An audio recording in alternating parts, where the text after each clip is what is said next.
Assalamu alaikum. Good morning. Hope everyone's enjoying their breakfast. And alhamdulillah, Allah is truly merciful.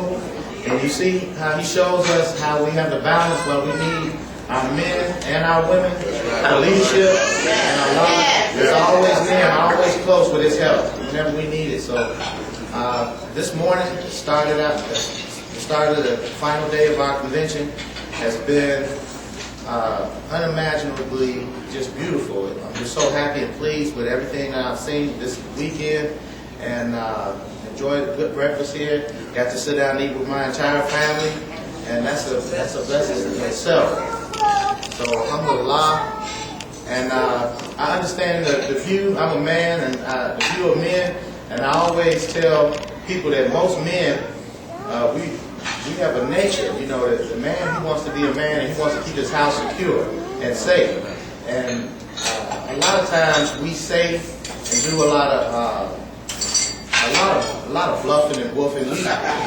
You know, you think about the World War, just go through the average neighborhoods, but Satan is deceptive, you know, and a lot of us fall weak, and they put these violent images in front of us, so it's like they escalate. But I hear, even back in Africa, that before there were guns and a lot of gun violence, that the African tradition, you would see them, that they would have mock wars, and that a lot of African American men, they would come out with their swords and shields and their spears, and they would meet the other tribe, and no one would lay a hand on them. I think what was that movie, Shaka Zulu, and I didn't know that, and I said that told me a whole lot about us and our nation, that we, by nature, African American people, we accept the blessing that Allah gives us. We are in that warm country, beautiful Africa, where life is pretty much easy. You're under the sun. You don't have to worry about freezing at night when you go to sleep, and where you're going to sleep, and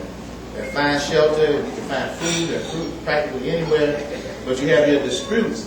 And somewhere along that evolutionary line, the men discovered that you know, we like to protect our families, and we have separate interests. So war is a necessity, you know, to keep balance. And when things get out of balance, they discovered that, hey, we don't have to shed blood. We can go out here and do mock wars, you know. So a lot of times we do a lot of mock warring, and it's in our genes to want to see some violence. And I said, all of us, I said, don't let anybody fool you. As long as no matter how clean and neat and respectful and humble we need, let the right person challenge him, and you're going to see the beast come out of him. So I got like a little angel and a devil, and I said, I thank Allah we're in a civilized society where we're Muslims, we respect the laws of the land, and just the rule of decency and humanity, and settling our disputes intelligently. But, you know, I grew up in a neighborhood with other young men. I would much rather take it in the alley. You know, we used to say that. We said, well, let's take it in the alley. And we'll be done with it. And that's the quick way, the easy way. But a lot of us wants to take the easy way out. We're going to take the hard road. And so, alhamdulillah, and then Sister Aisha, she come with the balance. The sisters, they remind us, like, you know, wait a minute, y'all, you're getting out of your nature. Like a human being supposed to act like a human being. So, alhamdulillah. But I feel this brother 100% that, and another thing that keeps me balanced, that my father, I heard him say one time, and I didn't understand what he meant by it. He said, nothing from nothing leaves nothing. And when you think about it, when you got Allah on your side, who can stand against you? So that's the way I take it. I said, Allah is with us, and Allah is on our side. And like I said last night, I don't know if many of y'all heard us, I said, the more noise they make, the more silent we should be. Because that's just the noise that comes after the real trouble has passed, or when usually when an animal or beast or something is in the throes of death, he's making all this noise and violent bellowing, gasping for his last breath, you know, or he's fighting and bluffing when he doesn't have no strength left. So I tell him most of that noise is just a sound of our enemy's death. Alhamdulillah. And the same thing with the smell. People use a metaphor for bad spirit being in the air as having a stench or a smell. And the same thing is when a corpse is rotten and it's making its final,